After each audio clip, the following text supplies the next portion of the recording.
안녕하세요. 미국주식론 대학이 미준입니다. 10월 20일 오늘의 미국주식 뉴스를 시작합니다. 오늘도 변함없이 미국 주식 투자의 정석을 지키고 있는 미준에 오신 것을 환영합니다. 오늘은 즐거운 금요일입니다. 그런데 어제 테슬라 어닝 결과 때문에 아마 기분이 좀 불편하신 분들이 많이 계실 것 같습니다. 그래서 여러분들의 소중한 주말을 앞두고 좀 기분이 업될 만한 간단한 메시지를 좀 전달해 드리고 싶은데요. 미중과 함께 해주시는 분들은 대부분 장기 투자자 분들이십니다. 그래서 우리가 장기적인 관점을 가지고 투자하자 뭐 이런 얘기를 굉장히 많이 하는데요. 그래서 투자를 할 때 그리고 이제 투자 관련된 결정이나 우리의 전략을 설정할 때 정말 장기적인 관점을 가지고 해야 되는데 말만 장기적인 관점을 갖고 실제적으로 우리가 매일매일 일어나는 주가의 변동에 대해서는 단기적인 모습을 볼 때가 굉장히 많거든요. 이번에 테슬라의 결과도 우리가 좀 장기적으로 보면요. 별로 이렇게 실망한 건 없습니다. 왜냐하면 이번에 테슬라의 주가가 10% 가까이 떨어졌죠. 어제 하루 동안. 그런데 이제 두 가지 정도의 이유가 있습니다. 첫 번째는 거시적인 영향이죠. 이번에 이제 인플레이션이 잘 잡히지 않으면서 금리가 계속해서 올라가고 있습니다. 따라서 자동차를 살 때 이자율이 너무나 높잖아요. 그런데 이제 테슬라가 들어가 있는 자동차 산업은 대표적인 임의 소비재입니다. 따라서 테슬라뿐만 아니라 자동차 업계가 지금 굉장히 불황을 맞고 있는 겁니다. 뭐 자동차뿐만 아니죠. 뭐 애플로 대표되는 스마트폰도 그렇고요. 컴퓨터, 뭐 랩탑 컴퓨터 이런 거 다 안 팔리잖아요. 경기적인 영향이 있다는 거죠. 자, 그리고 두 번째로 어제 별로 좋지 않았던 분위기가 연출된 이유는 테슬라 자체 내에서 좀 호재가 부족했습니다. 우리가 기다리고 있는 저가형 자동차에 대한 업데이트도 없었고요. 또 가장 기대를 모았던 사이버 트랙에 대한 업데이트 중에도 좀 부정적인 얘기를 많이 했습니다. 물론 이제 11월 말부터 드디어 판매가 개시된다. 이 부분은 굉장히 긍정적인데도 문제는 대량 생산이 굉장히 어렵고 또한 현금 흐름이 적자에서 흑자로 전환하는 데는 최소한 1년에서 1년 반 정도는 기다려야 된다. 이렇게 이제 부정적인 얘기를 좀 덧붙였잖아요. 따라서 사이버 트럭에 대한 기대감이 좀 충족이 되지 못했다. 이렇게 두 번째 이유를 지적해 볼 수가 있습니다. 그런데 정말 우리가 장기 투자자라면요. 이 두 가지의 이슈를 장기적인 관점으로 봐야 된다는 거죠. 그 얘기가 뭐냐면 둘 다 시간이 걸리면 해결될 문제다. 이 말씀을 좀 드리고 싶습니다. 일단 금리가 너무 높아서 지금 올해 테슬라를 살 수 없는 사람들이 많이 생겨난 거죠. 그렇기 때문에 자동차가 잘 판매되지 않고 또 가격을 많이 인하해야 되고 이런 일이 발생하는 거잖아요. 자, 그런데 가만히 생각을 해보면 과연 테슬라를 오래 살 사람들이 1년, 2년 동안 이 테슬라 구입을 미룬 것이 연기한 것이 과연 그렇게 큰 악재인가? 이 부분을 생각해 볼 필요가 있습니다. 왜냐하면 만약에 그들이 올해 테슬라를 샀다면 내년도 그렇고 내후년도 그렇고 3년 후까지도 아마 테슬라를 추가적으로 사는 일은 없겠죠. 따라서 미래의 실적을 당겨서 사는 것뿐인데 그게 미래로 미뤄졌다. 이렇게 우리가 긍정적으로 볼 수가 있는 거군요. 그리고 또한 테슬라는 전기차잖아요. 따라서 지금 현재 자동차 업계가 전반적으로 불황을 겪고 있다는 것은요. 결국 그렇게 나쁜 것만 아닙니다. 왜냐하면 올해 자동차를 살 사람들은요. 테슬라 말고 내연기관차를 살 사람도 많이 있었죠. 그런데 이 사람들이 만약에 1년, 2년, 3년 정도 그들의 자동차 구입 시기를 늦추게 되면 그때 가면요. 상황이 많이 변할 수가 있는 거죠. 그래서 만약에 올해 같으면 내연기관차를 살 사람들이 내년, 후년까지 미루면서 전기차로 바꿔서 구입할 가능성도 우리가 생각해 볼 수가 있는 겁니다.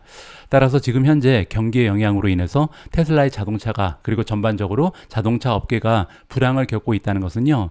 별로 그렇게 심각한 이슈가 아니다. 시간이 해결해 줄 문제다. 이렇게 개인적으로 판단합니다. 그리고 또한 사이버 트럭도요. 뭐 1년 반 정도 있어야 돈을 벌 수 있다. 이렇게 얘기했는데 기다리면 되는 거죠. 그때 가면 또 사이버 트럭에서 굉장한 실적을 올리면서 또 주가가 지금은 반등하지 못했지만 그때 가서 갑자기 급등할 수 있는 거잖아요. 따라서 만약에 내가 6개월 안에 테슬라 주식을 정리해야 되는 사람이면 물론 예외적인 경우가 되겠습니다. 하지만 만약에 나는 테슬라 3년, 5년, 10년 보고 투자하는 거야. 이렇게 생각하시는 분들께서는요. 그저 실적이 미루어졌다.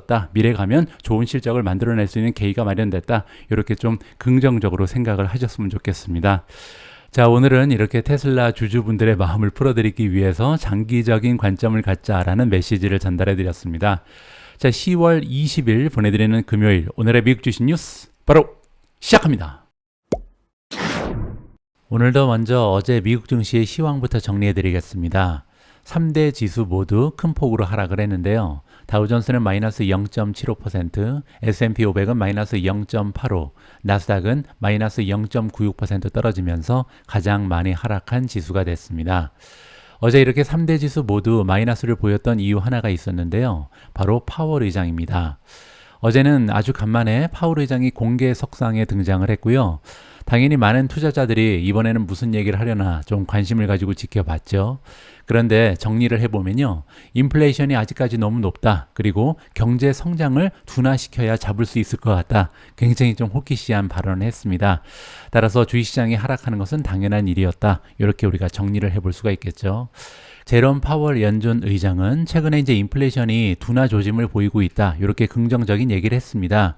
하지만 물가 상승률의 둔화가요. 아직은 추세를 판단하기에 충분하지 않다. 그리고 다시 한번 얘기하지만 나는 2% 목표 달성할 거다. 이렇게 단호하게 얘기를 했습니다. 어떻게 보면요. 예전에 비해서 오히려 더 매파적인 그런 태도를 보였다. 이렇게까지 지금 전문가들이 분석을 하고 있고요.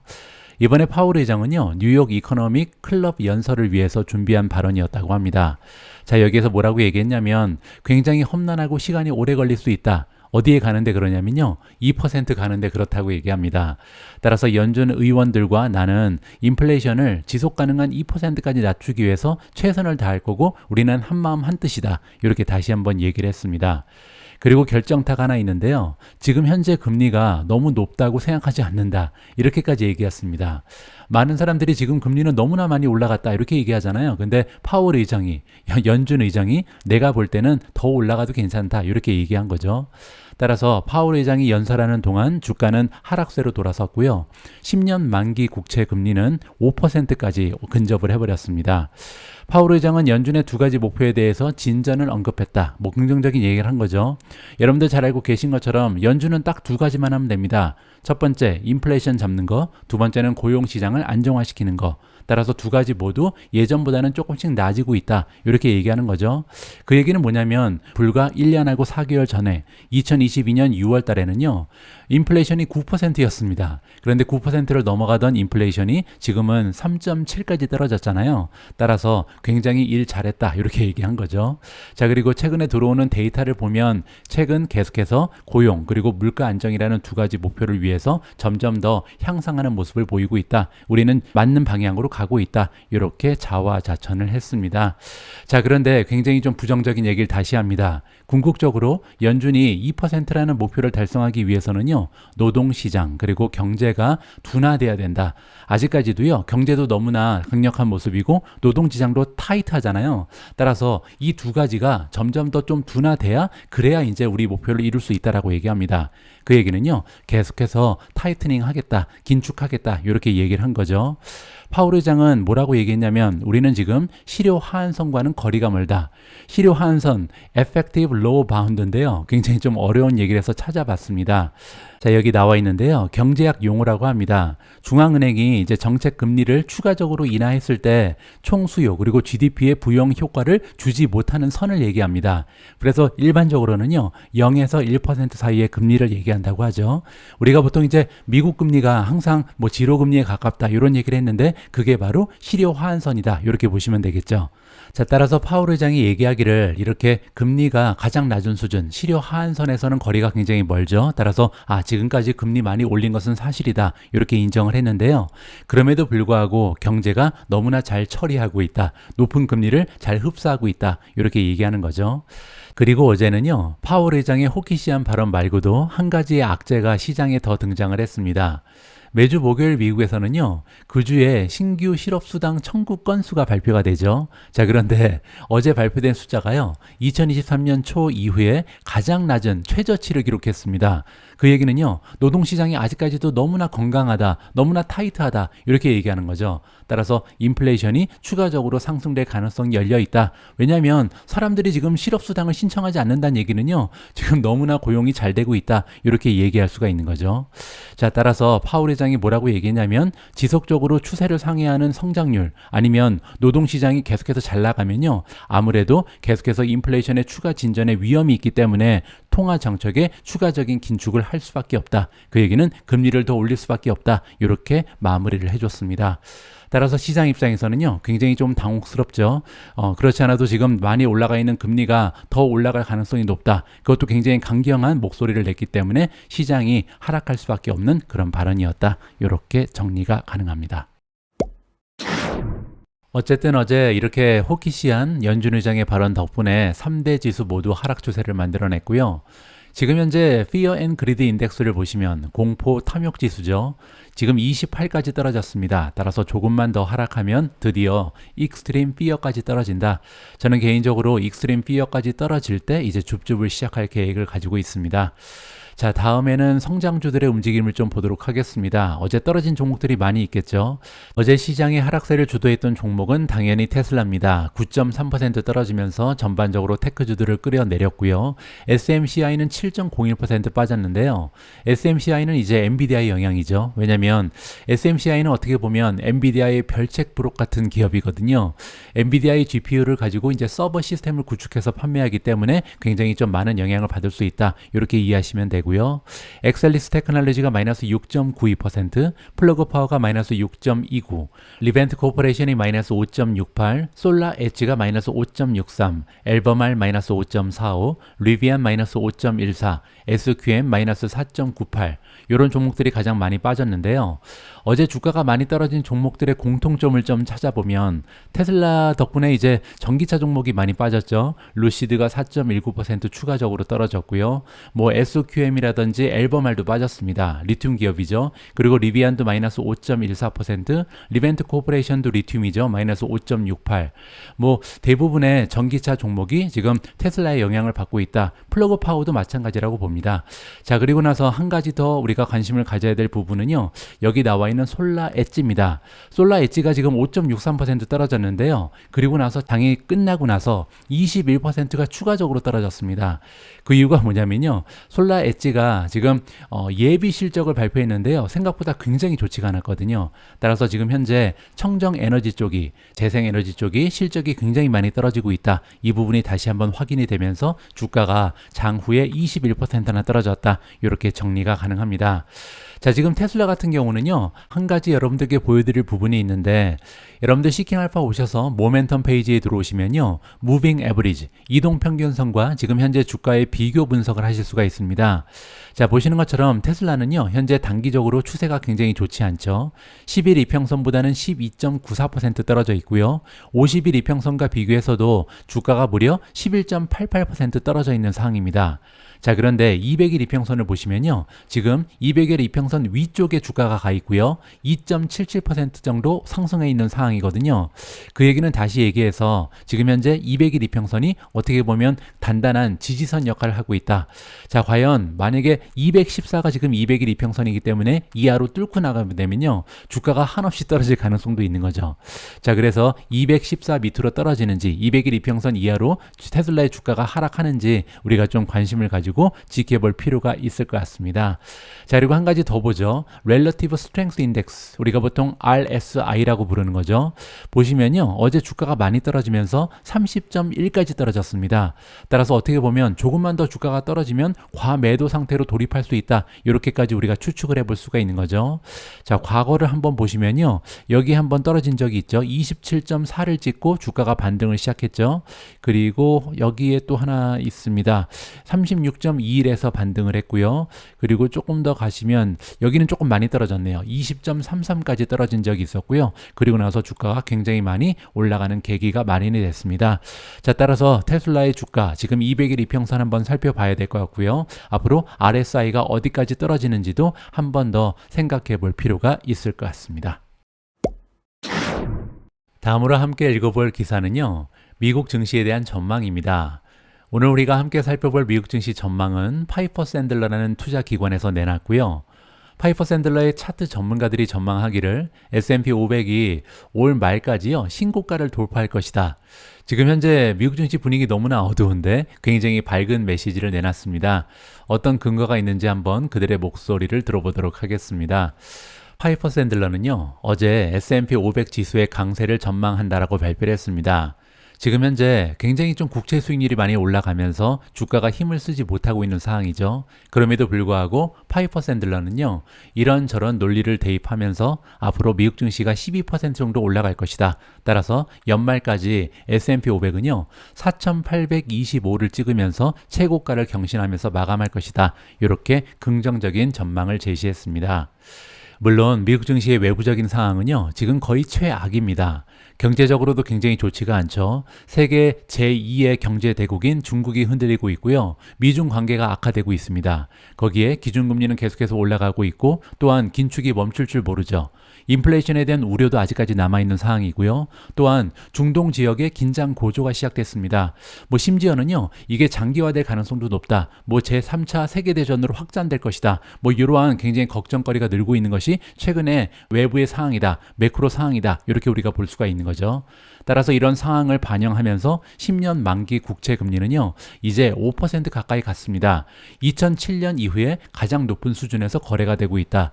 따라서 좋을 게 하나도 없는 상황이죠. 자, 그런데 차트 전문가인 크레이그 존슨이라는 사람은 뭐라고 얘기하고 있냐면요, 헤드라인 리스크가 커지고 있다. 헤드라인 리스크는 뉴스를 얘기하죠. 따라서 외부적으로는 굉장히 좀 어려운 상황처럼 보이는데 문제는요, 이걸 다 흡수하고 있다라고 얘기합니다. 그 얘기는 뭐냐면요, 미국 증시가 폭락할 만한 영향이 굉장히 많다. 외부적으로 충분히 폭락했어야 되는데 그거를 잘 견디고 있다. 회복력이 엄청난 시장이다. 이렇게 지금 얘기를 하고 있는 거죠. 자, 특히 우리가 한 달 전부터 계속해서 관심을 가졌던 부분이 뭐냐면 과연 4,200 지지선을 유지할 수 있는가? 이 부분은 제가 방송을 통해서 여러 번 여러분들과 공유한 내용이잖아요. 따라서 만약에 S&P 500이 4,200 지지선을 유지할 수만 있다면요, 오히려 지금처럼 과매도 상황은 증시가 이제 안도 랠리를 만들어낼 수 있는 오히려 요인이 될 수 있다. 긍정적으로 해석이 가능하다. 이렇게 얘기를 합니다. 특히 이제 우리가 잘 알고 있는 것처럼 미국 증시는 4분기에 역사적으로 굉장히 강력하잖아요. 따라서 지지선이 계속 버티고 있다면 이러한 강세를 다시 한번 만들어낼 수 있다. 이렇게 긍정적으로 전망을 내비치고 있습니다. 기술적 분석을 주로 하는 전문가 존슨은요, 이번 주에 미국 증시에 두 가지의 호재가 발생했다라고 얘기합니다. 첫 번째는요, 어닝 시즌이 시작이 됐는데 예상보다 양호한 실적이 나오고 있다. 이게 첫 번째고요. 두 번째는요, 제가 며칠 전에 여러분들과 공유한 것처럼 미국의 리테일 세일즈 리포트가 나왔잖아요. 자, 그런데 세일즈 리포트의 내용을 보니까 미국 경기가 너무나 좋다. 이러한 내용이 발표가 됐죠. 따라서 이 두 가지가 지금 근본적으로 개선 신호다. 이렇게 암시를 하고 있습니다. 특히 이제 은행 쪽 골드만삭스, 뱅크 오브 아메리카의 실적이 월가의 예상을 뛰어넘었다. 금융권이 탄탄하기 때문에 걱정할 필요 없다. 이렇게 지금 얘기하고 있는 거죠.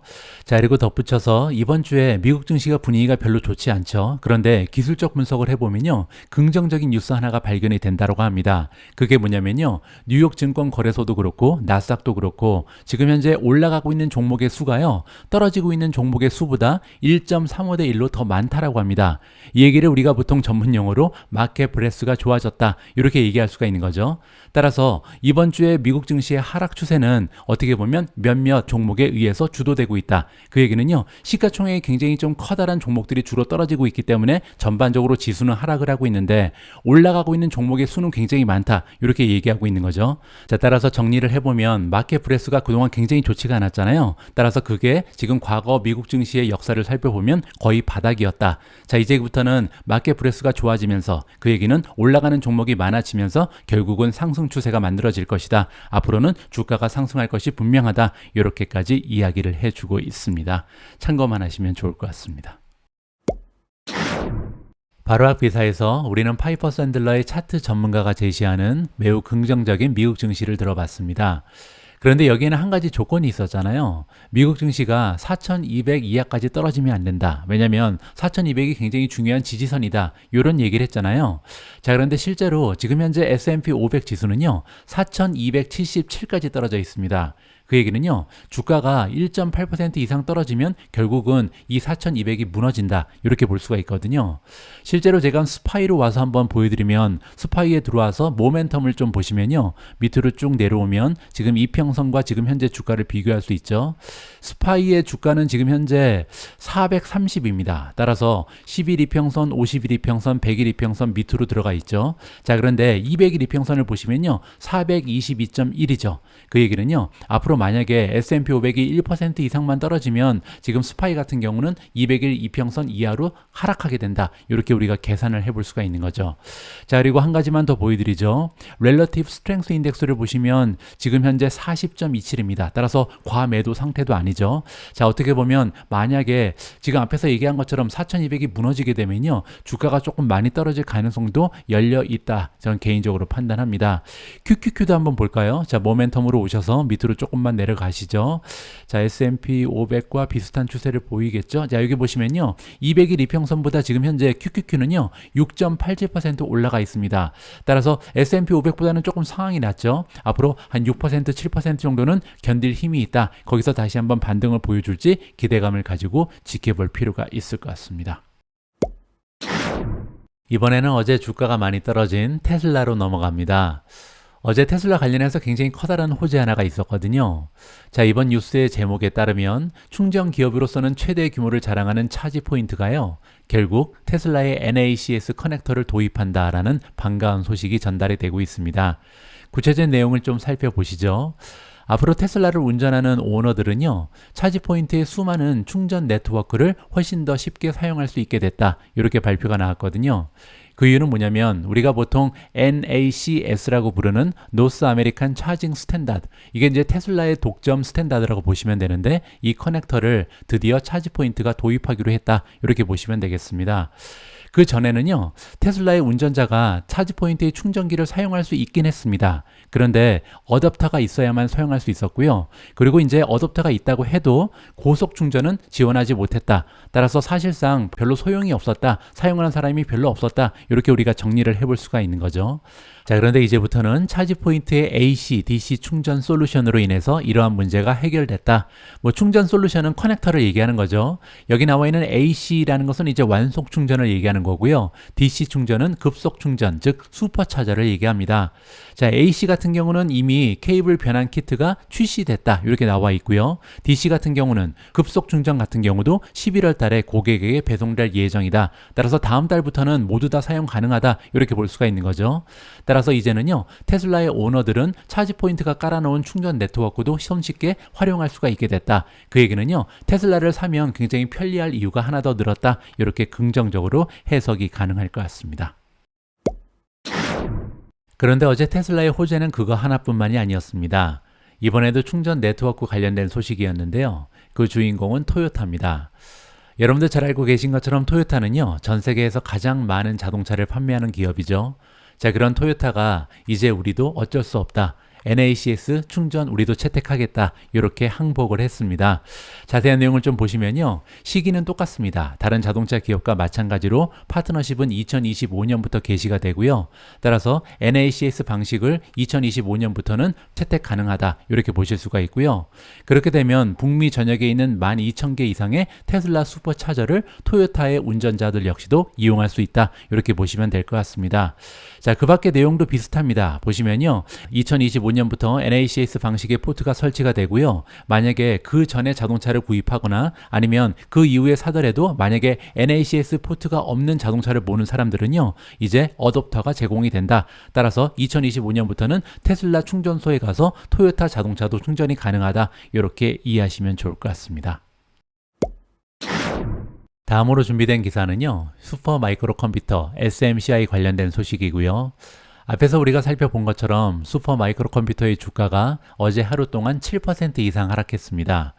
별다른 악재는 없었는데요. 제가 언급드린 것처럼 엔비디아랑 별책부록처럼 판매되는 그런 기업이기 때문에 아무래도 엔비디아의 악재로 인해서 영향을 받았다. 이렇게 생각하는 것이 맞는 것 같습니다. 자, 그런데 어제 슈퍼 마이크로 컴퓨터는요, 굉장한 신상을 출시했다고 합니다. 따라서 어떠한 신제품이 나왔는지 직접 한번 확인해 보시죠. 슈퍼 마이크로 컴퓨터의 주가는 어제 목요일날 금리 인상에 대한 시장 참여자들의 우려가 짙어지면서 주가가 7% 이상 하락했다. 이렇게 기사에서 얘기합니다. 하지만 제가 보기에는요, 이거보다는 엔비디아 악재 때문에 떨어진 것이 더 맞다. 개인적으로 판단을 하고요. 자, 어쨌든 분위기가 굉장히 좋지 않았는데요. 그 와중에 호재 하나가 있었습니다. 자, 슈퍼마이크로 컴퓨터가 이번에 엔비디아의 GH200 그레이스 호퍼 슈퍼칩이 있는데요. 이거를 사용하는 서버를 어제 출시했다라고 합니다. 따라서 굉장한 상품 하나가 등장했다, 이렇게 얘기하는 거죠. 자, 어제 성명에서 뭐라고 얘기했냐면 이번에 출시하는 새로운 서버의 이름이 여기 나와 있는데요. 엔비디아 MGX 기반 솔루션이라고 합니다. 자, 어쨌든 이 새로운 서버가 다양한 형태의 인공지능 인프라 그리고 가속 컴퓨팅을 표준화할 수 있도록 설계가 됐다라고 합니다. 따라서 활용도가 굉장히 많다는 거죠. 현재와 미래에 사용될 GPU라든지 DPU, CPU 모두를 위해서 유연성이 있는 그런 서버다. 그리고 확장 기능을 제공한다. 이렇게 자랑스럽게 얘기를 하고 있습니다. 자, 지금 현재 AI 기술은 너무나 빠르게 진화한다. 그 얘기는요, 당장 내일을 예측하기가 너무나 어렵다는 거죠. 그렇기 때문에 반도체 산업도요, 고도로 모듈화돼야 된다. 이렇게 얘기합니다. 모듈화가 뭐냐면요, 커다란 하나의 문제를 쪼개서 작업하는 것을 얘기합니다. 따라서 앞으로 반도체 업계도요, 하나의 완성품을 얘기하는 게 아니라 이렇게 좀 쪼개서 만들어서 이거를 붙여서 사용하는 것이 훨씬 더 효율적이다라고 얘기하죠. 왜냐하면 완제품을 만들면 그 다음 달에 새로운 신상이 또 나올 수도 있잖아요. 그렇기 때문에 모듈화가 굉장히 중요한 시기다, 이렇게 얘기하는 거죠. 그렇게 되면서 범용적인 시스템을 제공하는 것이 중요하다. 이것이 슈퍼 마이크로 컴퓨터의 경영진 입장입니다. 자, 그런데 이번에 슈퍼 마이크로 컴퓨터가 출시한 서버 엔비디아의 MGX 기반 솔루션은요, 우리의 빌딩 블록 전략을 활용한다. 빌딩 블록 스트래티지는요, 저는 문과 출신이라서 처음 들어봅니다. 그래서 좀 찾아봤는데요. 자, 슈퍼 마이크로 컴퓨터의 빌딩 블록 전략은요, 고객에게 맞춤형 서버 그리고 스토리지 솔루션을 구축하는 데 사용할 수 있는 광범위한 모듈형 구성 요소를 제공하는 데 중점을 둔 설계 접근이다. 이렇게 나와 있습니다. 한 번 더 나오죠. 모듈형이니까 이제 블록을 하나하나 만들어서 이거를 합체해서 판매한다. 이렇게 이해하면 될 것 같습니다. 자, 그렇기 때문에 여러 가지 이점이 있다고 얘기하는데요. 유연성이 있겠죠. 왜냐하면 완제품을 만드는 게 아니라 블록별로 만들어서 붙이니까요, 굉장히 다양한 제품을 형성할 수 있다. 이렇게 이해가 가능하고요.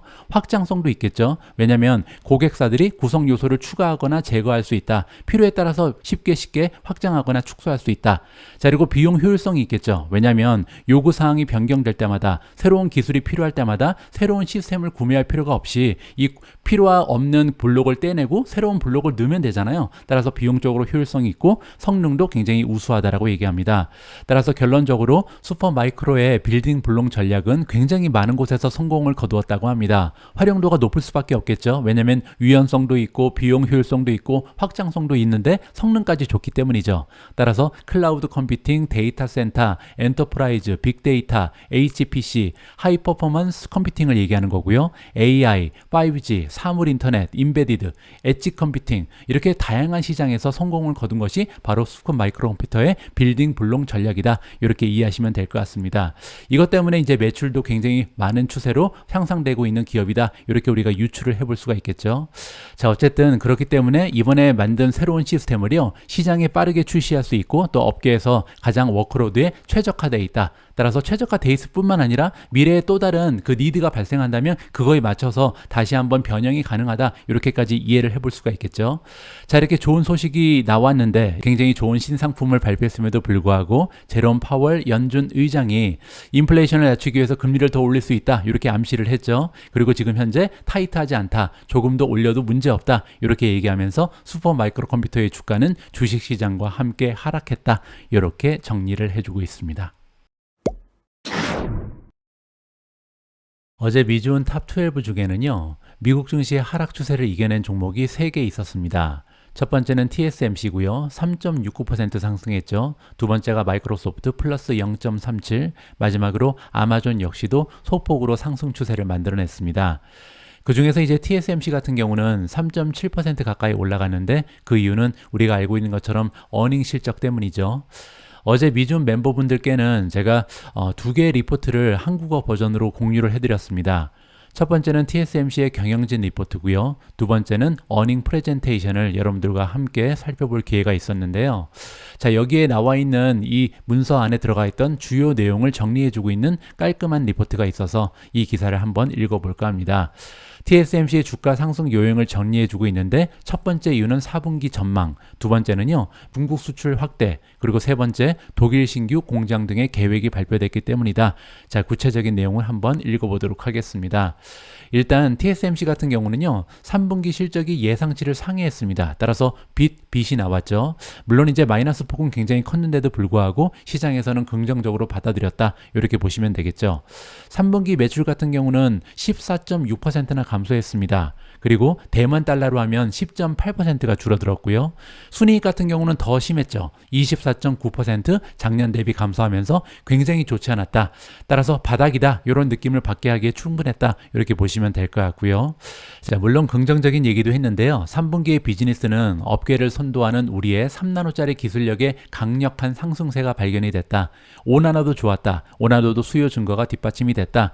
따라서 지금 최첨단 반도체 쪽에 수요가 넘쳐난다, 이런 얘기를 한 거죠. 하지만 그럼에도 불구하고 많은 기업들이 아직까지 재고를 조정하고 있기 때문에 수요가 떨어질 수밖에 없었다. 따라서 황새가 됐다, 이렇게 발표를 하고 있습니다. 이 부분은요 모바일폰이라든지 아니면 컴퓨터 쪽에 너무나 지금 안 좋은 상황이다, 이렇게 우리가 해석을 하면 좋을 것 같고요. 자, 일단 4분기 전망이 너무나 좋았습니다. TSMC가 가이던스를 발표하기를요 4분기 매출이 188억에서 196억 달러가 될 것이다, 이렇게 예상을 발표했는데요. 컨센서스는 183에 불과하거든요. 따라서 컨센서스에 비해서 훨씬 월등한 매출을 다음 분기에 발표했다. 따라서 지금 188에서 196이면요 자, 이번 분기를 보시면 172에 불과했습니다. 그 얘기는요 지금 3분기가 바닥이었다. 이제는 우리 상승 추세가 발견될 것이다. 반도체 산업이 점점 더 좋아지고 있다, 이런 느낌을 받기에 충분한 그런 수치라고 이해가 가능합니다. 자, 그리고 이제는 독일, 애리조나, 일본에 대한 업데이트가 있었습니다.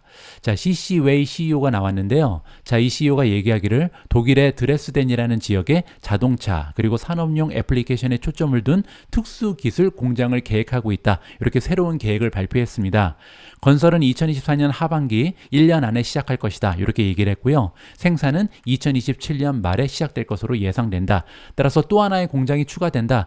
따라서 최근에요 TSMC는 새로운 공장 얘기가 굉장히 자주 나옵니다. 굉장히 커다란 장점이죠. 따라서 앞으로 가면 갈수록 생산량이 계속해서 증가될 가능성이 높다, 긍정적인 뉴스가 발표가 된 거고요.